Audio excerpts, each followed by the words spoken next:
Hello, my name is Steffen Muller. I'm working for Here, which is a Nokia business. I'm happy to present to you today the visualization of the voice of the customer that we are using at Here. If you want to follow me on Twitter, my Twitter handle is I Love Analytics. And myself, I'm working for Here for 4 years now, and I'm heading a team of analysts and data architects. And we are analyzing the user behavior of our consumer applications. Today, I would like to talk to you about the brand that I'm representing. In the second step, I want to dive into the topic of voice of customer that we're using at Here and how we are visualizing it with Tableau. And in the third one, I want to give you a hands-on presentation. So I will show you like a live example of how to build this dashboard, taking some sample data that I brought with me, and I'm trying to do like a step-by-step visualization with you today. So first, a little bit about the brand and the company that I'm representing. Like most of you, you probably have not heard of Here yet, and that's okay because the brand is rather new. But we do have a history of over 30 years of map making, and you might have heard about Nokia Map or Navtech, and this is all us basically, but now with a new brand. We are the first one that had like an online map, the first one with a map on an online portal. We were also the first one that introduced the European map on in-car GPS. We were the first one to launch this product also in the US. We were the first ones to have a map on the mobile phone, and since 2006, there were some acquisitions done by Nokia, one which is a company in Berlin, which I was part of, which is Gate 5, that was in 2006. And then, more important, there was the acquisition of Navtech, which is the map maker.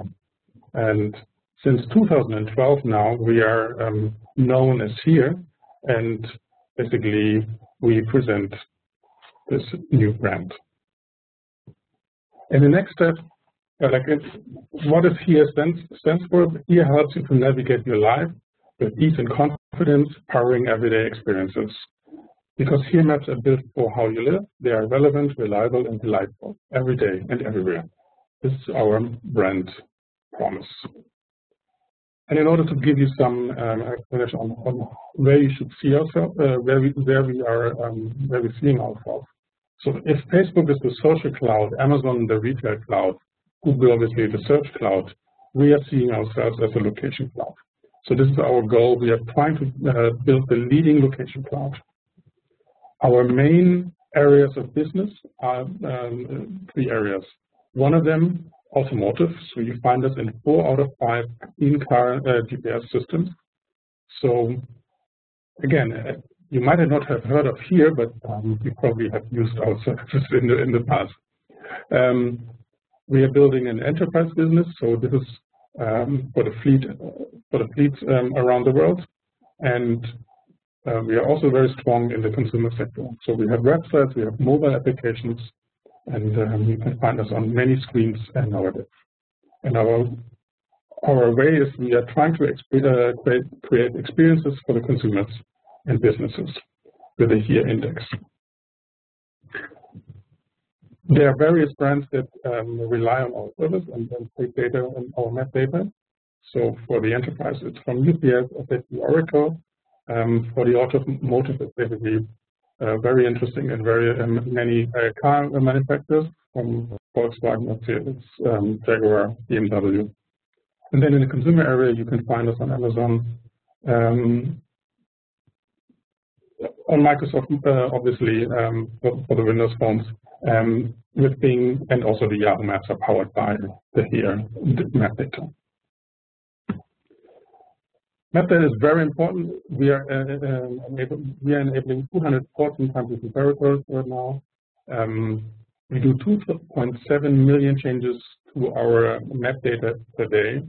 We are have almost 80,000 buildings with indoor maps, so areas where you basically in the mall or an airport, and it doesn't stop us from showing maps. It's not just the outside that you see, but it's also the inside that we're trying to map. We're providing in almost 100 countries voice-guided applications. So if you're in the main countries, you can use our applications and get voice-guided turn-by-turn navigation. We are powering in 41 countries. We are powering even live traffic updates, and we are offering our services in 52 different languages. So that's all about the brand. I'm mostly, with my team, concerned about the user behavior, and one big part of the user behavior for me is always, or like for us as a company, is to also see what is the voice of the customer. We use one particular area, which is one particular measure, which is the Net Promoter Score. Net Promoter Score provides companies with it's an approach to measure the customer loyalty. Customer loyalty is of people that like your product, but also talk about it to you, but also talk about it to other people. And this is becoming for more and more companies like Facebook, like Nike, and Cisco. It's like a widely used approach. Even if you don't have seen Net Promoter Score yet, I'm pretty sure you have seen the question in a survey when you use some service, or like if you book a ticket or something, then these questions usually come up after you have booked. And we are using this in every consumer touching application and on our websites. So in our case, we ask one simple question: how likely are you to recommend ear maps to a friend or colleague? The NPS is a very strong argument, because it's not just that you like something at this point, but also you recommend it. You're a brand promoter, and that's why the NPS to us is a very important metric. And how is it measured? You have a scale from 0 to 10. 0 not at all likely, and then 10 is extremely likely. And it's calculated very simply by taking the percentage of all the promoters that gave you a 9 or 10, and then you subtract the detractors, and these are usually the scores from 0 to 6. And this is how it's done. This is very helpful for us as a metric. Why is this a good metric for us? Because we're getting 3 different things out of one simple question. So we are asking you why you like, would you recommend us? And so we're getting a score from it that we can follow, and we can see trends over time. We can compare different products and make suggestions for improvement. But also, very important, we're asking you why you gave that score. And this is written feedback. This written feedback is very important to us. It's basically free service, almost like. You don't have to pay for that extra. We don't have to ask our consumers, because the consumers are willing to give us feedback, and that's very helpful. We are using this feedback not just as a text that the user wrote, but we are also using free text analytics on top of it in order to cluster those into categories, in order to make them more visible to our product and management. And then in the third one, we're also asking voluntarily if you want to leave your contacts with us, and then we would, on occasions, go back to the user and say, like, hey, we've solved your problem, or in other cases, we would ask for more details about a specific problem. This is all in line in what we use in our company here, the continuous product improvement, which is based on measure, learn, and build. And NPS is a critical part of it. We have seen in the past, so we have rolled out many applications over time in various versions. And usually what happens in the beginning, the brand enthusiasts and product enthusiasts give you a very high score, and then it slowly declines, and then it levels out. And with each version, if you listen to the feedback and you're taking care of the problems, issues, or suggestions from the users, we are getting better. And this is how this usually then plays out. So this is in the chart, you can see the improvement after the week of the launch. So and this is a proven fact in our company on how we use this to improve our products.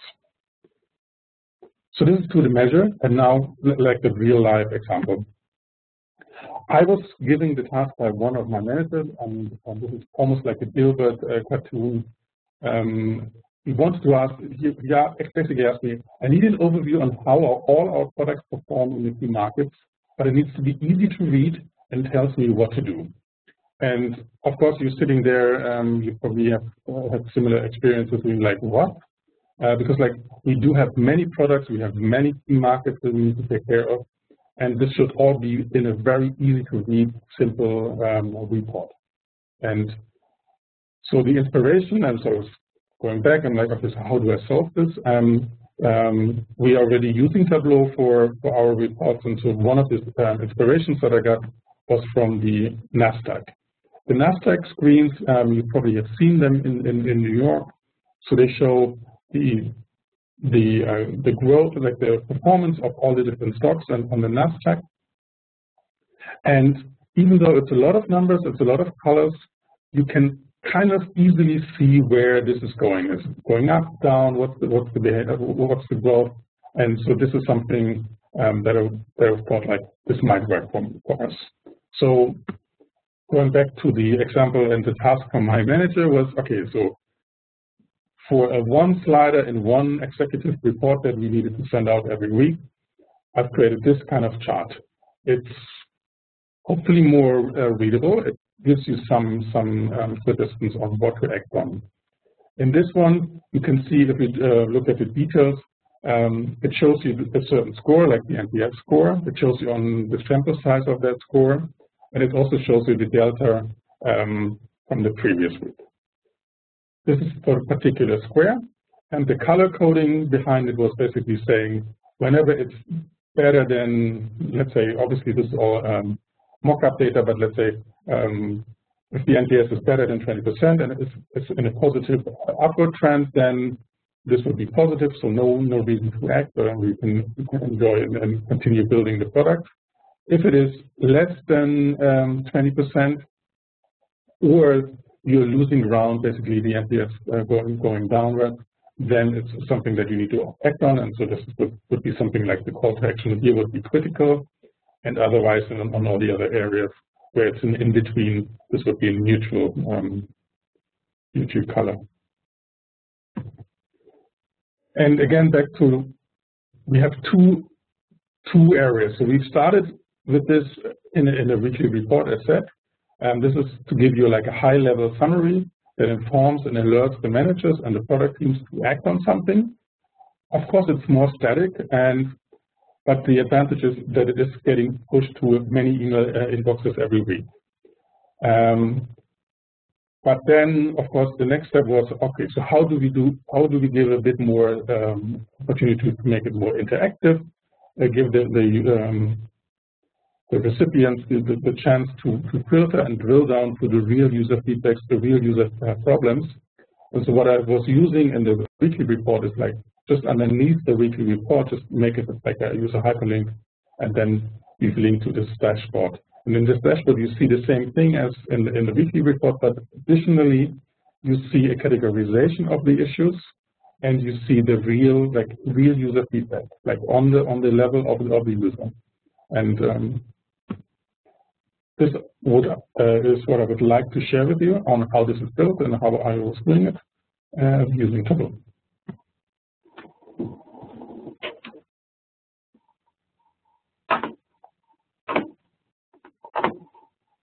So let's start a new. Let's start Tableau here, and be connecting to the data. So I gave you two data sets. So we're importing two CSV files, and let's start with the NPS sample. It's a CSV file, you just connect to it, very simple. Nothing you need to do in the import here, just click OK, and we are connecting live to the data.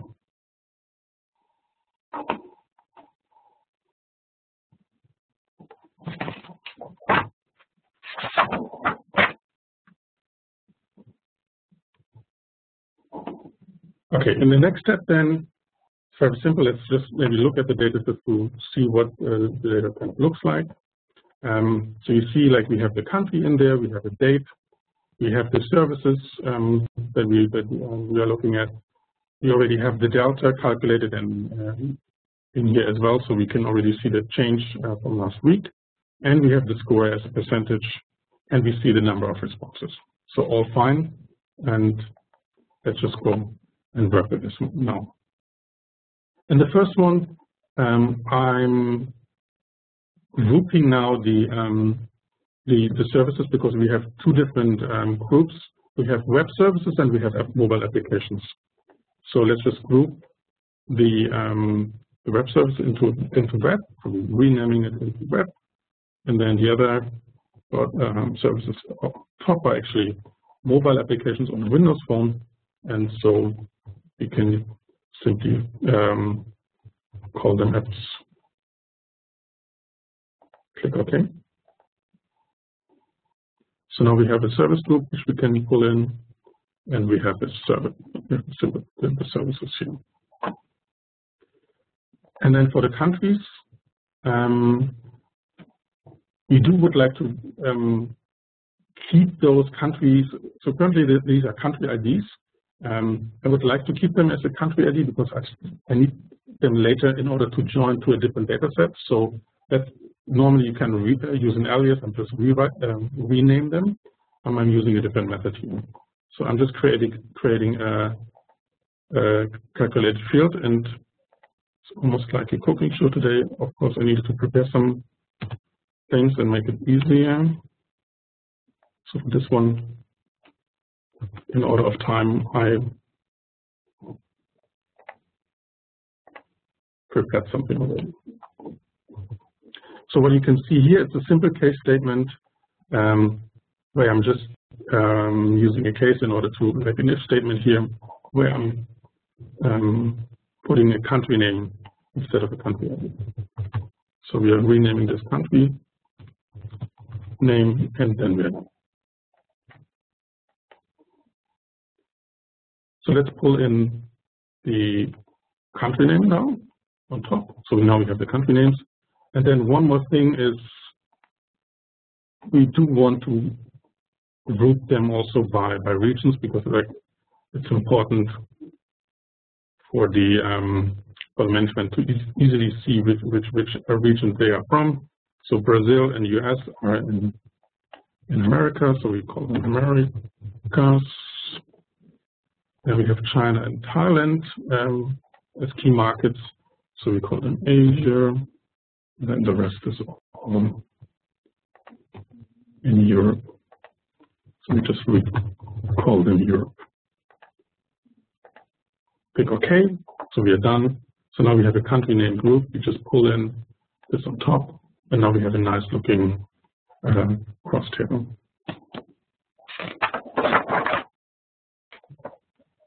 In the next step, we are now pulling in the metrics.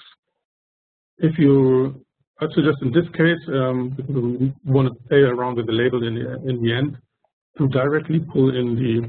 So first we want to have the NPS, so we put it in the text column here. We don't care about the formatting right now, and then in the next step we are taking the responses, we're pulling it in here, and also the delta, we're putting it in the text. So now we have this. We're changing now the mark into a square, not using the show me this area, but we're directly going to the marks here. So then one more thing, we are changing the format of the date.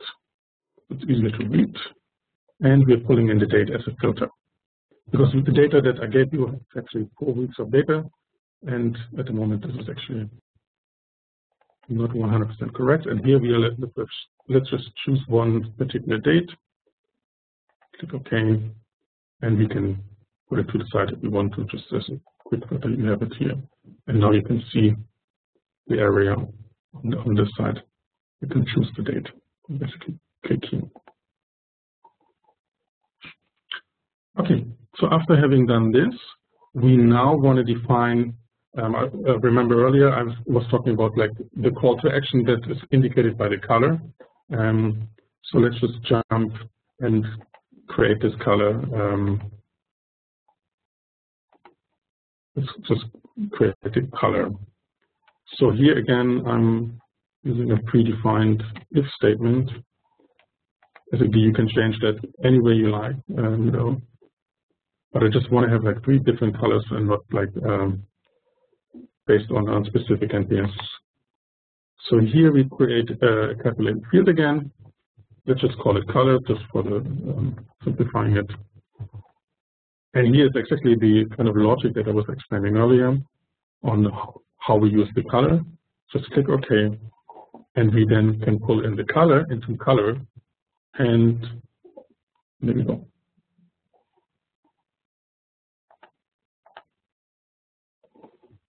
So now we have 3 nice colors, one for critical, neutral, and positive. And in the next step, yes, you want to like also usually you have seen it in this NASDAQ example. You want to make the data look a bit nicer, and here I'm using some arrows going up and down, and so for this one I'm using this if statement. So we create another calculated field, and we call it this arrow. And the arrows that you see in here, basically, there's no way to get them via Tableau, I believe. So what you need to do, basically, go to PowerPoint, go to a Word document, go to the symbols, and just copy the symbol that you like you can use another arrow, like a real arrow, or just use this one. I kind of like those block arrows here. They're kind of nice. And another thing I wanted to do is, so here we are looking at the delta, so the change over week. So then if it's going down, if it's negative, it already has a minus, but I would like to have the going up as a positive, also with a plus sign in front of it. So this is what I'm taking care of here. So it's the arrow up, it tells you up, plus, and a plus sign. So now we have in the dimension also the arrow, and this is, we are pulling this one into the label. In the next step, just to do some formatting quickly. So we are going to sum of NPS. We click format. This is a percentage score, so we are using percentage, but no decimals. So done. And in the delta, this is actually percentage points. So here we are, either you go directly to percentage first, and in the next step you go to custom, or you simply type 0% and then PT. So this is percentage points. So done. So now this is all the formatting that we wanted.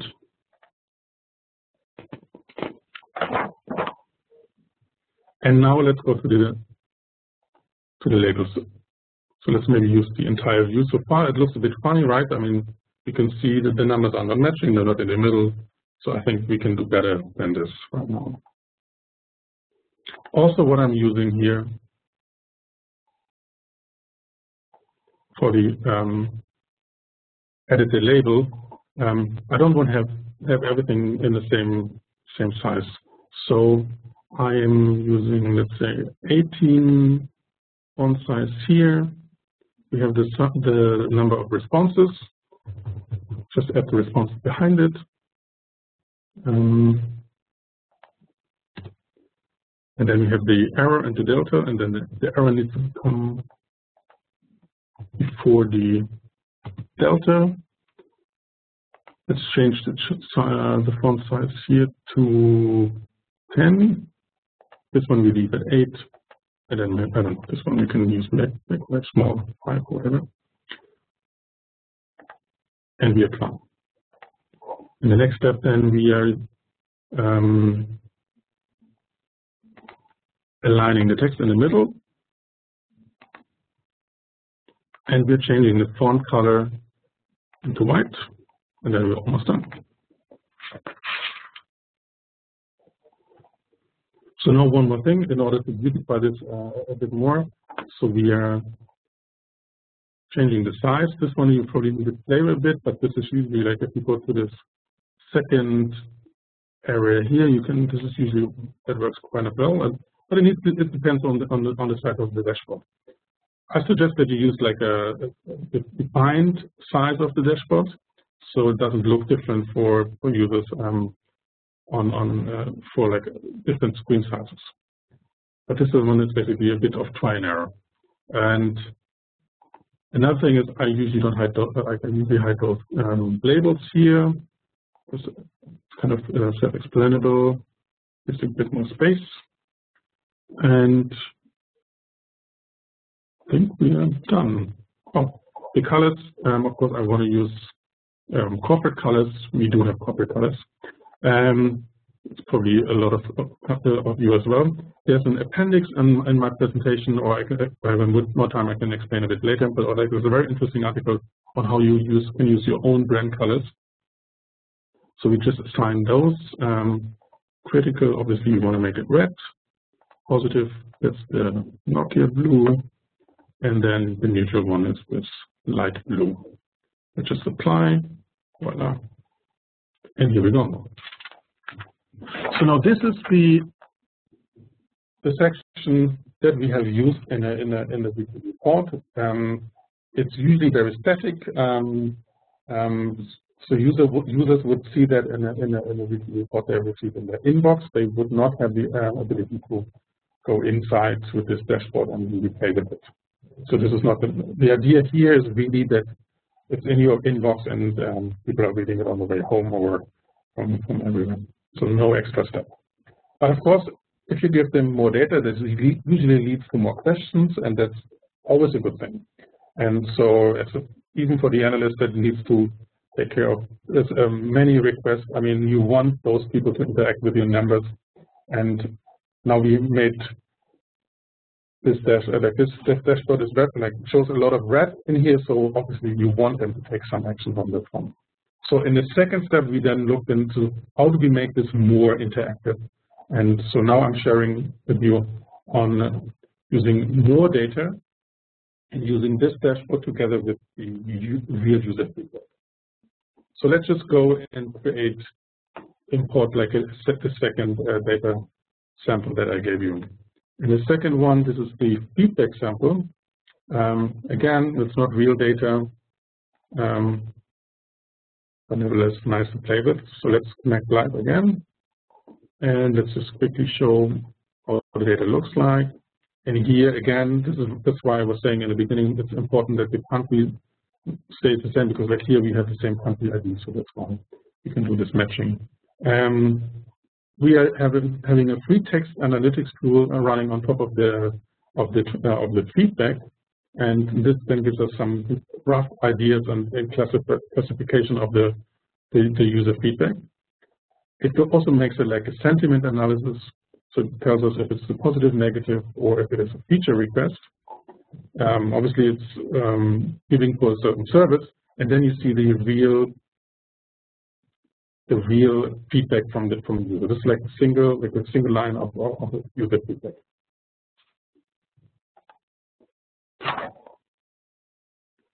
So let's just create a new sheet. In here we go, and what we need to pull in is now the positive and negative, like the sentiment. This is this tab, and in the second one we are interested in the first category. So just to give you give managers and product teams an overview on how does it play around. And we also pull in the score, the NPS score, and that comes in here. Nice chart. It's already putting it in a bar chart here. And of course, we want to sort it, right? I mean, it looks like kind of funny. So we go in, sort, descending, sort by score, sum of the score, apply. We do the same for the next level. In this one is level 1. We do another sort, descending, and then. And obviously, this didn't really work well, right? I mean, so you wonder what do I did wrong. It's one of the things which is a bit special with Tableau, the sorting this way. It is doing sorting, obviously, but not the way that you want it to. So what you need to do here is, in order to correct it, to sort correctly, you need to combine these two fields into one field. So we go in to we are marking level 1 and the positive negative one here.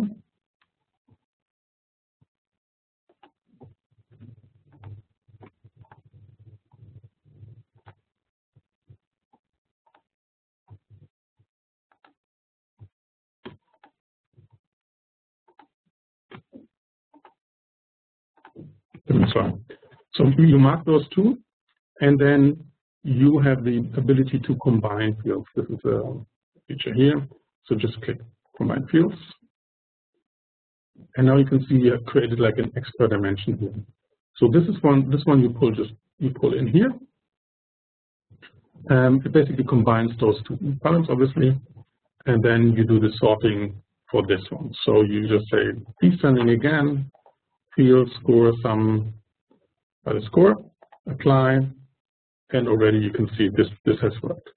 Then you can basically just clear the sort here and clear the sort here. That doesn't matter. Okay.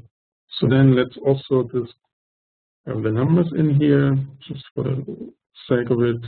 DNA we can ignore, so we exclude this one. The feature request, I like it on the bottom. The positive we start with the positive, so let's start with the positive on top. So we're just changing the order a bit, but then we're already almost done. So in order to make this a bit nicer, we of course use the color. So we use the sentiment categorization here. We're putting this in as the color. And let's just change the color a bit so it's easier to read.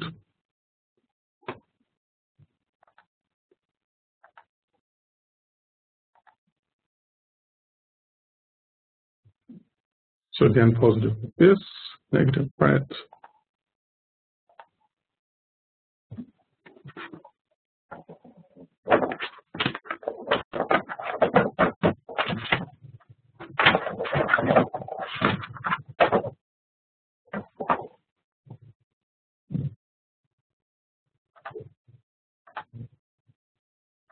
And this blue.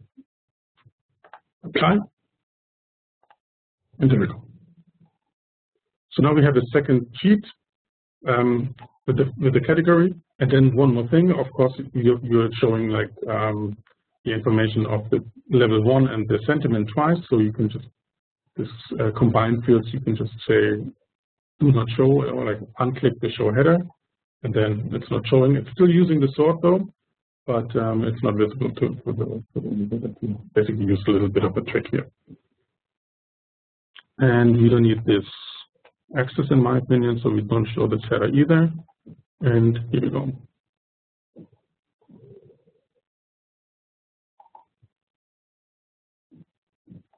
Sure, like this one. Okay, so we have done one of two extra sheets, and then now back to the second. It's the same data source. We don't have to import the same, so we are using the same thing.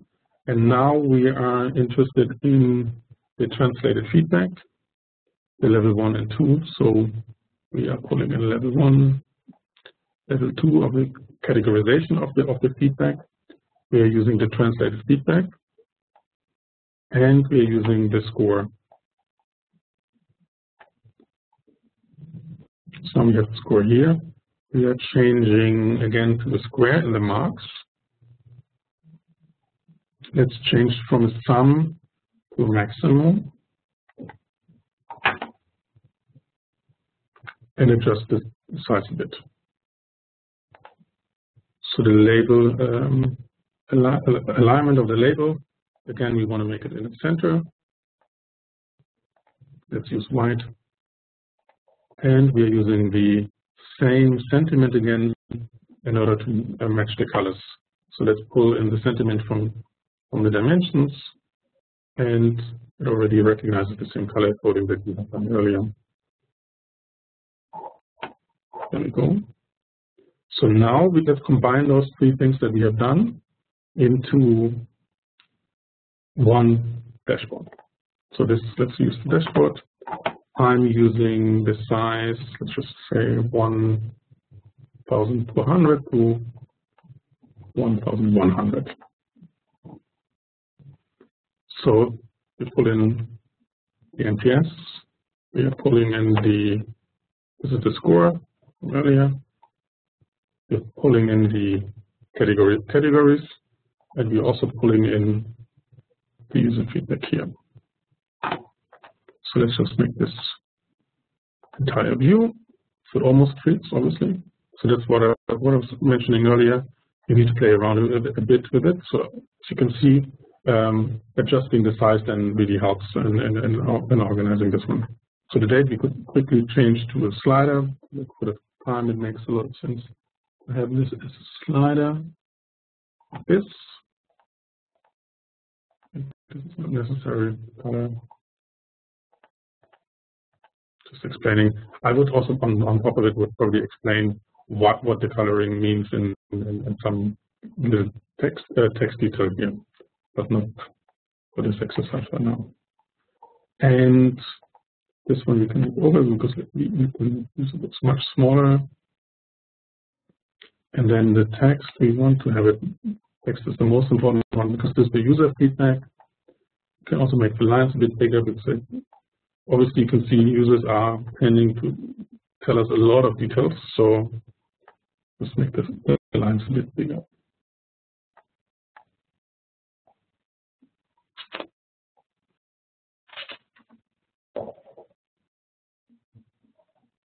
So now we have the three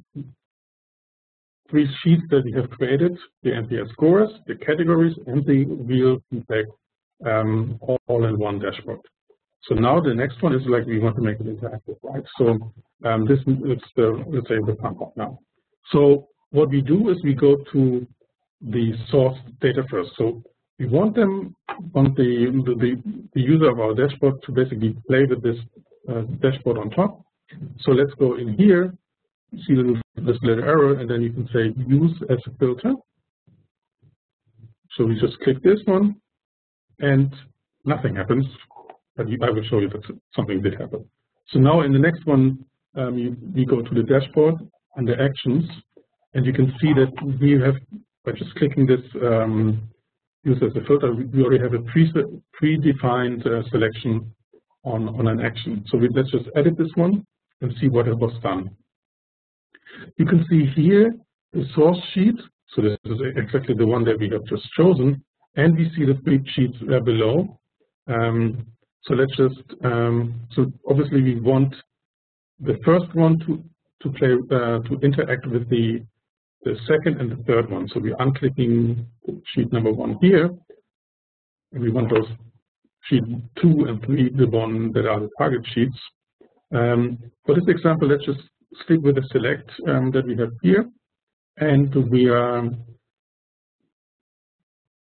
for the question on clearing the selection, we just choose to leave the filter, which I can show you afterwards what's the impact. So this is done. We just filter one, just maybe keep it as is. Okay, so now if I click this one, you can already see that this is changing the content of sheet number 2 and 3. So whatever I click here, it's changing the numbers and it's changing the feedback allocated to it. So then one more thing. So the idea is that you start on the top, you make one selection, it has an impact on sheet number 2 and 3. But now we want the category sheet also to have an impact on the sheet number 3. So we go in here again, we use as a filter, and this way we've now created our second filter. So we go to the actions and we see, okay, filter number 2 was created. We go in here, and this one should only have an impact on the target sheet number 3. And for this one, we are choosing the hover. So basically, this is the mouse over actions. Show all values. I think this is all fine. And just press OK, click here. So whatever you choose here, now you can see we are only seeing whatever I'm selecting from sheet number 2. This is what I'm seeing as a detail. So if someone wants to drill down to a specific category and want to know, okay, what kind of usability issues do I have? You can see it gives you the details here on with real user feedback on, okay, so this is not helping me, or this is not this should be done better, or in this way actually it's better than our competitor. Okay. So one more thing I'm just seeing is basically in this case I don't like that the tooltip is showing up. Just cleaning this up. Under tooltip we are just removing the tooltip, something I forgot to do earlier. Same for the sheet number 2. Let's just go to the tooltip again, because all the information that we are showing is actually there. There's nothing that is basically hidden.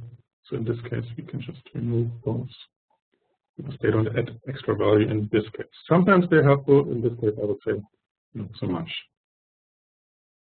So now they're not interfering with what I'm showing here. So whatever people are choosing here on top now works kind of nicely with these filters. So then one more thing. So as you can see, the sheets have no real nice naming so far. Let's just go in and change sheet number 1. And this one we call NPS by service and key market. This is very static. This is how you usually like how you would move, right? You like a very static title. And the second one, actually, it would be kind of nice to show what have you selected, right? Because like some users get lost on what they have selected now. Is it really showing what I was selecting? So let's just go in and change those titles for sheet number 2 and 3 into dynamic titles. So if you go in here and just say edit title, we just go in and say categories, or then you can go to the insert. Something we forgot to do. We go back. We need to pull in the country, and we need to pull in the service, and we're changing those in this one to an attribute. There we go. So now we have this one, and we do the same for the sheet here. Pull in the country, pull in the service. Let's change the attribute, change to an attribute instead of a dimension. And go back to the dashboard. And again, let's edit the title and make it a dynamic one. Categories 4. So now we are inserting the attribute for the service first.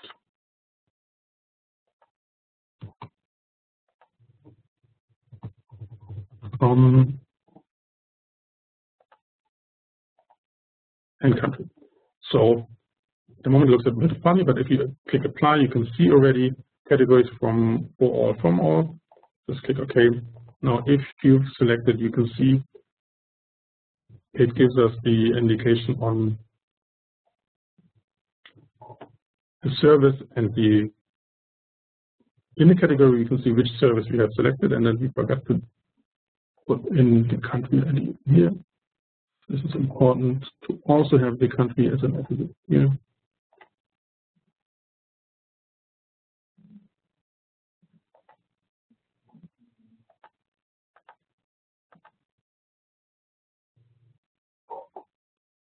And can you stop here?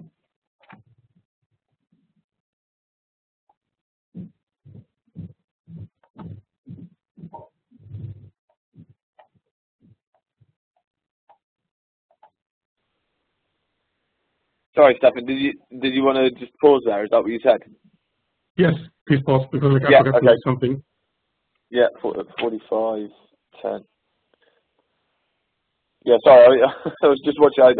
I just couldn't catch that last sentence. Yeah, the reason there, I was just typing in feedback. Just let me pause the recording.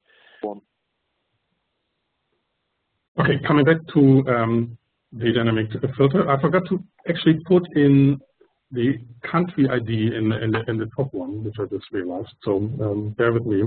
So we are adding now the country ID in here. So I've put this one in, and so you can see this is basically the information that we needed here as well. And of course, because if we already have the country names in here, we can hide those. But it's important to keep them because obviously we want those IDs in the filter to appear.